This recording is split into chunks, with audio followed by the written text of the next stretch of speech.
हम बात करते हैं, एक दूसरा पहलू है जो अध्यादेश को लेकर है, जिसमें सरकार का दखल कैसे ट्रस्ट के जरिए इस पूरे मंदिर में आएगा, उस पर हम बात करते हैं। क्योंकि ये सप्त देवालयों की भूमि है।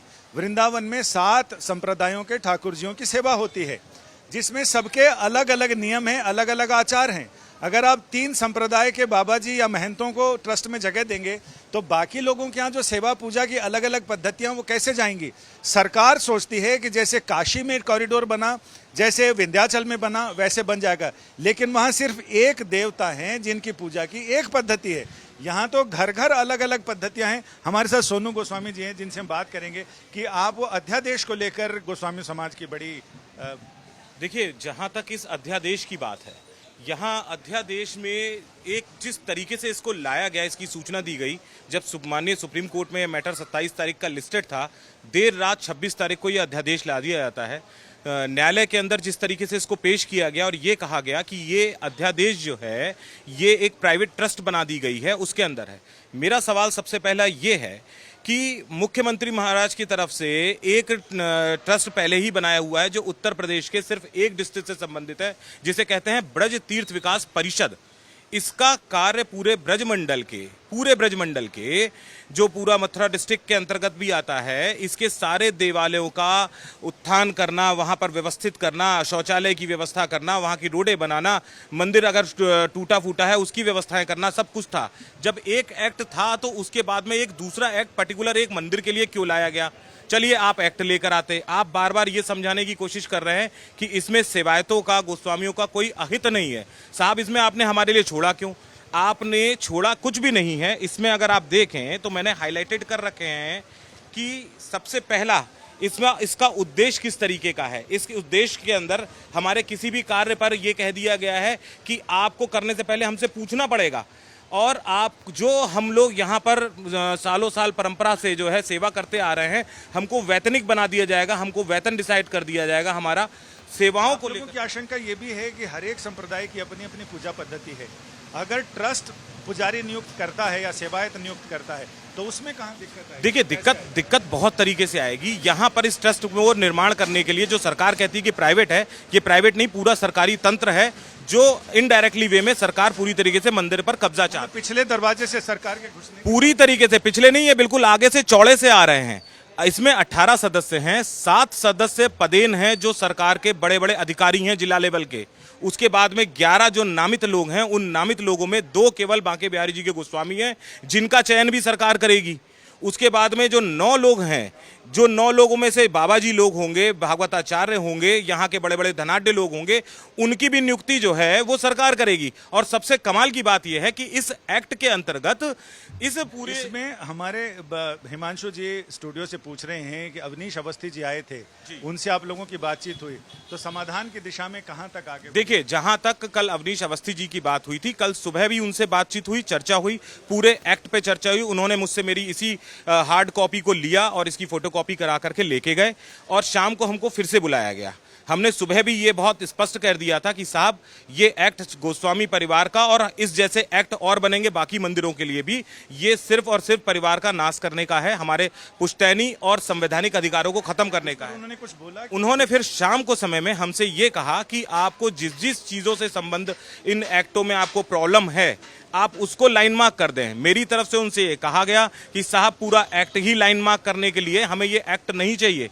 हमारी परंपरा जिस तरीके से चलती चली आ रही है, सेवा पद्धति जैसी चलती चली आ रही है, हम इसमें कोई संशोधन नहीं चाहते हैं। सारा एक्ट को हम किसी हालत में नहीं मानेंगे। इसमें एक चीज और, आप सारे कह रहे हैं कि सब पूरा गोस्वामी समुदाय एक है और पूरा समाज एक साथ इसका विरोध कर रहा है, लेकिन कुछ लोग आप मतलब गोस्वामी समाज के ही सरकार के साथ खड़े हुए दिखाई दे रहे हैं, अवनीश जी के साथ। देखिए, केवल यहाँ से एक गोस्वामी जी हैं जो वृंदावन वास नहीं करते हैं, वो बाहर रहते हैं। और सरकारी तंत्र देखिए बहुत शक्तिशाली तंत्र है। हमने तो स्टार्टिंग में भी ये कह दिया था कि हम सरकार से लड़ नहीं पाएंगे। जो वो उनका जो भी वक्तव्य था वो मैंने सुना। उन्होंने ये कहा कि पहले पेज पर ही ये लिखा हुआ है कि सरकार आपके सेवा पूजा में किसी तरीके का विघ्न नहीं डालेगी, लेकिन साहब अंदर के पेजों को उनको पढ़ाया गया, नहीं पढ़ाया गया। ये मीटिंग भी जो है ये एक सरकारी ऑफिस के अंतर्गत जिसे टीएफसी बोला जाता है, वहां उनको अकेले बैठा के करी गई है। उनको क्या दबाव लिया गया है हम इस पर टिप्पणी नहीं करते हैं। जहां तक उन्होंने कहा जरूर कुछ ना कुछ ऐसा कारण रहा होगा, क्योंकि वो पुरानी प्रबंध कमेटी में सदस्य के तौर पर भी रहे हुए हैं। हमें नहीं इस तरीके का लगता है कि वो अपने मन से इस तरीके की भावनाओं को प्रकट कर सकते हैं। जरूर कोई ना कोई भीड़ को नियंत्रित करने के लिए क्या इंतजाम किया? देखिए, भीड़ को नियंत्रित करने के लिए सरकार की तरफ से गठित सुलखान सिंह रिपोर्ट, उसके अंतर्गत 3 व्यवस्थाएं दी गई थी, अल्पकालीन, मध्यकालीन और दीर्घकालीन। माननीय उच्च न्यायालय में भी इस चीज को लेकर के बात हो गई थी कि अल्पकालीन और मध्यकालीन मंदिर के इंटरनल मैनेजमेंट पर है, इस पे फिर से चर्चा करी जाएगी। लेकिन यहां पर जहां एक कम्युनिकेशन की बात होती है कि न्यायालय ने भी ये कहा कि आप लोग मीडिएशन करिए, बात करिए और सोल्यूशन निकालिए। सरकार किसी तरीके की बात नहीं करना चाहती थी और यहां आकर के हमको ये समझाया जाता है कि हम आपका अहित नहीं होने देंगे, लिख के कुछ देने को तैयार नहीं, कोर्ट में लिख करके पूरा पूरा दिया जा रहा है। तो हम कैसे विश्वास कर लें कि सरकार जो है हमारे फेवर में काम कर रही है? तो जब कोर्ट में 29 जुलाई को मामला जाएगा तो उस समय आप लोगों की दलीलें क्या क्या होने वाली हैं? एक तो जमीन को लेकर भी विवाद है कि जमीन किसके नाम पर है, ट्रस्ट को लेकर विवाद है। जी देखिए, जहां तक मैं आपको बताता हूं, सरकार ने लास्ट डेट पर यह कहा कि ये मंदिर प्राइवेट नहीं है। मैं पहली चीज ये बताना चाहता हूं, हमारे पूर्वजों के द्वारा 1864 में खुद श्रम करके अपने पैसों से 13 साल पैसे इकट्ठा करने के बाद इस मंदिर का निर्माण कराया गया। इसके लिए एक उस समय के जो जिला अधिकारी थे अंग्रेजी शासन में, जो कई जिलों के अधिकारी रहे थे, उनका नाम था एमएस ग्राउस। उन्होंने अपनी पुस्तक में बहुत साफ लिखा हुआ है, उनके सामने ही इस तरीके की जो है व्यवस्था ये बनी थी, ये मंदिर की व्यवस्था बनी थी, इसलिए उन्होंने ये सारी चीजें लिखी। पूरे वृंदावन, पूरे ब्रजमंडल का उनकी पुस्तक में उल्लेख है। हमारे यहाँ मंदिर के अंदर पीछे एक शिलालेख है, चाहे तो सरकार कार्बन डेटिंग करा ले, उसमें मंदिर के निर्माण का समय हिंदी में और अंक में दोनों तरीके की पद्धति में लिखा हुआ है। अब तीसरी चीज आ जाती है बात की ये जमीन किसकी है। सरकार कहती है जमीन हमारी नहीं है। मैं पूछता हूं, सरकार ये जमीन क्या आपकी थी? सरकार कहती है कि ये जो है गोविंद देव जी खेवट में आता है। अगर गोविंद देव जी खेवट था, चलिए एडमिटेड गोविंद देव जी खेवट रहा, तो वो गोविंद देव जी खेवट सरकारी जमीन नहीं हो गई कहीं से भी। अगर वो गोविंद देव जी खेवट था तो 1864 से हम यहाँ पर पूरे तन मन धन से हमारे पूर्वज यहाँ पर बैठे हुए हैं, मंदिर भी है, सारी चीजें हैं। और जहां तक पुस्तक का पीडीएफ भी है यहाँ पर जी, हम आपको पुस्तक भी दे सकते हैं, हमारे पास वो पुस्तक भी मौजूद है। जहां तक मैं आपको ये और बता दूं, माननीय सर्वोच्च न्यायालय का एक आदेश है। 70,000 रुपए की लागत से बनाया गया, जो रेज किया गया फंड रेजिंग वो गोसाइयों ने अपने और ठीक है। मैं जहां तक इस सरकारी जमीन को लेकर के उनके चैलेंज की बात करता हूं तो ये प्राइवेट जमीन थी। माननीय सर्वोच्च न्यायालय का आदेश है कि यदि कोई प्राइवेट जमीन जिस पर कि जिस व्यक्ति की वो जमीन है उसके द्वारा किसी तरीके का क्लेम नहीं करा गया है, तो 12 साल बाद वो व्यक्ति जिसका अधिकार है उस जमीन के ऊपर वो मालिक हो जाता है। हम तो 1864 से काबिज हैं साहब यहाँ पर। तो ये जो कहना कि ये सरकारी जमीन थी, ये गलत है। मेरे घर जो है यहाँ पर, मेरे पास में जो है 1936 तक का जो है असेसमेंट मेरे पास में रखा हुआ है। आप कैसे कह सकते हैं कि हम यहाँ पर कब्जा करके बैठे हैं? मैं ये भी जानना चाहता हूँ माननीय मुख्यमंत्री जी से, आज से लगभग 10 वर्ष पूर्व जब सपा सरकार थी उत्तर प्रदेश में, तब माननीय मुख्यमंत्री जी ने मंदिर, मठ और जितने भी हमारे हिंदू धार्मिक स्थल हैं उन सबों के सरकारी अधिग्रहण का संसद में पुरजोर विरोध किया था। उस समय वो सांसद हुआ करते थे अपने क्षेत्र से।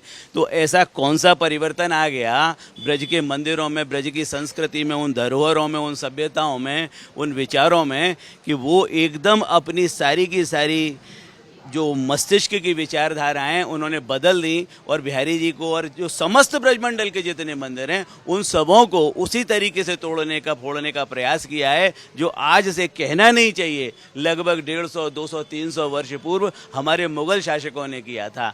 क्योंकि मंदिर नहीं टूटेंगे, मंदिरों के संग इन घरों में बसी हुई बहुत छोटे छोटे मंदिरों की जो आत्मा है, जिनमें हम सब लोग बसते हैं, वो अस्तित्व का सवाल है। सारा अस्तित्व नष्ट हो जाएगा, विरासत नष्ट। हमारे साथ यहाँ वृंदावन के पीआईएल मैन भी हैं जिन्होंने यहाँ से वृंदावन और ब्रज से संबंधित कई पीआईएल कोर्ट्स में दाखिल किए हैं और कई बार सरकार की मुश्किलें भी बढ़ाई हैं। तो मधुमंगल दास जी हैं, मधुमंगल भगवान के अष्ट सखाओं में से एक थे। तो आपने भी ये नाम और नाम के साथ वो काम भी अडॉप्ट किया हुआ है। देखिए पंचकोसी वृंदावन है छोटा सा, उसमें हमारे द्वारा दायर माननीय सुप्रीम कोर्ट में एनजीटी में 15 PIL हैं। ये सरकारी लोग समस्याओं का निराकरण नहीं करते। प्रो पुअर टूरिज्म 42 करोड़ रुपया नाली में बहा दिया, उसका कोई लाभ नहीं मिला। सारा कचरा गंदगी सड़क पर, बंदरों की समस्या है। और कभी तो ये अर्धचंद्राकार ले आते हैं, कभी ये रिवर फ्रंट ले आते हैं, इस तरह की समस्याएं लाते हैं और हर गवर्नमेंट को अधिकारी बदनाम करते हैं। अब ये कहते हैं रामलला की उपासना मर्यादा की है, हमारे बांके बिहारी की प्रेम की लीला है। जैसे हमारे एक मित्र हैं रुक्मिणी रमण जी, वो ब्याह करके ला रहे थे, बांके बिहारी ने उनको टोक दिया, अरे रुक्मिणी रमण जी तुम ब्याह कर लाए और हमें नौता भी नहीं दिया। वो बोले अरे कोरोना पड़ गया था, ये पड़ गया था। बांके बिहारी ने कही चलो कोई बात नहीं, अब भाभी का मुँह दिखा दो। अरे घूंघट के पट खोल, हमें तू टुक मुख चंद्र दिखाई दियो। आप बताइए रामलला कर सकते हैं इस उपासना को? 6 वर्ष 6 महीने और 56 दिन का हमारा बालक है। हम तो इस बच्चे को गारी भी दे सकते हैं, बाहर वाला गारी दे सकता है, लेकिन हम इनसे अगाध प्रेम करते हैं। और ये ठाकुर के श्रीअंग सेवी हैं, इनको पुजारी कहना, गोस्वामी कहना अपराध है। और भागवत में लिखा है रसो वैसा, ये साक्षात रस की मूर्ति हैं। वृंदावन को केवल लैंड माफियाओं को पोषित करने के लिए ये सब किया जा रहा है। यहाँ कॉरिडोर की भी कोई ज़रूरत नहीं है और न्यास की भी कोई ज़रूरत नहीं। एक चीज आप लोगों से और जानना चाह रहे हैं कि बहुत सारे गोस्वामी जी लोगों ने हमें बताया कि वो कॉरिडोर बन जाए, लेकिन वो 5 एकड़ के कॉरिडोर की जो सरकार की जिद है उसका कोई मतलब नहीं है। तो क्या ऐसा कॉरिडोर संभव है जिससे मंदिर के आसपास का 100-200 मीटर का इलाका खुला हो जाए, साफ हो जाए, जहां श्रद्धालुओं को? भैया बाहर यमुना की तरफ में ही ये मेनली कॉरिडोर को ला रही है। नव वृंदावन का निर्माण करने के उसमें है, वहाँ पे इतनी ज़मीनें हैं, सैकड़ों व्यवस्थाएं वहाँ पे ये बना सकते हैं, लोगों को रोक कर भेजने की, हर तरीके के विकल्पों पर काम हो सकता है। पर जो हमारी जो संस्कृति है उसे तोड़कर ये सब चीज़ करना चाहें तो ये तो बिल्कुल गलत है। ये संस्कृति भी बच सकती है और कॉरिडोर का काम भी हो सकता है, लोगों के दर्शन व्यवस्था की अच्छी व्यवस्था भी हो सकती है। पर उस बात को हम लोग जो रखना चाह रहे हैं उसको कोई सुनने वाला तो हो। सरकार भीड़ नियंत्रण के बहाने से ये कॉरिडोर और ये ट्रस्ट, न्यास, ये सारे चीजें, ये जिसको ब्रज की भाषा में टंट घंट कहते हैं, वो सारा हो रहा है। ये पूरे हिंदू धर्म का अधिग्रहण है। हिंदू धर्म के अंदर संस्कृति का अधिग्रहण है। हर जो भक्त बिहारी जी का, जो ठाकुर जी का वैष्णव भक्त है, उसके अंदर अगर आत्मा धर्म की है तो उसका अधिग्रहण है। कितने सारे लोग ठाकुर जी से पोषित होते हैं, कितने यहाँ से लोग अपना आचरण सीख के जाते हैं, उनके गुरुओं मतलब उनके जो ठाकुर जी के सानिध्य में रहने वाले लोग हैं उनका अधिग्रहण हो रहा है। ठाकुर जी को कितना कष्ट होगा अगर आध्यात्मिक दृष्टि से देखें, कितने लाखों पे जन्म प्राप्त करके मनुष्य की योनि में मिलती है, उसके बाद ब्रज में जन्म मिलता है, उन लोगों का समाधान क्या है इस पूरी समस्या का? कैसे सरकार की भी रहे और आप लोगों की जो ग्रीवांसेज है, जो शिकायतें हैं, वो भी दूर हो जाएं? यानी सबके सहयोग से, सबके विचार से क्या होना चाहिए? परिक्रमा मार्ग भैया इतना चौड़ा और उस तरफ यमुना की इतनी बड़ी जो अतिक्रमण और इन सब चीज़ों के उनको भी अगर आप छोड़ दो तो अभी हमारे पास इतनी जगह है सरकार के पास में कि वहाँ पे एक पैरेलल व्यवस्था बना के लोगों के लिए व्यवस्था कर सकती है। हॉल बनाना चाहे हॉल, पार्किंग व्यवस्था हो सकती है। पुल के जरिए यहाँ लोग आ रहे हैं, उनको धीरे धीरे करके छोड़ा जाए, वहाँ यहाँ पे आराम से दर्शन करें। ना तो कुंज गलियाँ नष्ट हो रही हैं, ना हमारे जितने पुराने मंदिर हैं ना वो नष्ट होंगे, ब्रजवासी भी सब खुश रहेंगे। नव वृंदावन उधर बसा देंगे तो ये वृंदावन के लोग क्या करेंगे? यानी सबकी समस्याएं ये है, इस ब्रज की समस्या जहां पर पुराना ब्रज तंग गलियों के साथ है, जिसे कुंज गली कहते हैं, कुंज गलियों में ब्रज बसा है, ब्रज की आत्मा यहीं बसती है, ब्रजरज के लिए लोग यहीं आते हैं। अब इनका कहना है कि ब्रज की आत्मा को रहने दिया जाए, कलेवर और तेवर बनाने हैं तो सरकार अन्य विकल्प तलाश ले।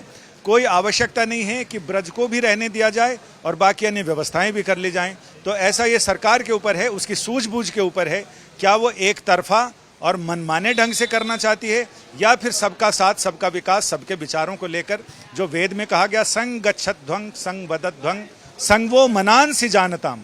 हम एक साथ चलें, एक तरफ चलें, एक विचार से चलें, हमारे विचार और हमारी सोच और हमारी चाल एक हो जाए। सरकार अगर उस पर चले तो ज़्यादा उपयुक्त होगा, जिससे श्रद्धालुओं को भी सुविधा होगी, मंदिर प्रशासन और प्रबंधन करने में भी सुविधा होगी और साथ ही ब्रज मंडल के वासियों को भी सुविधा होगी। यानी सबको सुविधा हो, किसी को न हो दुविधा। कैमरामैन मनीष के साथ संजय शर्मा, श्रीधाम वृंदावन, आज तक।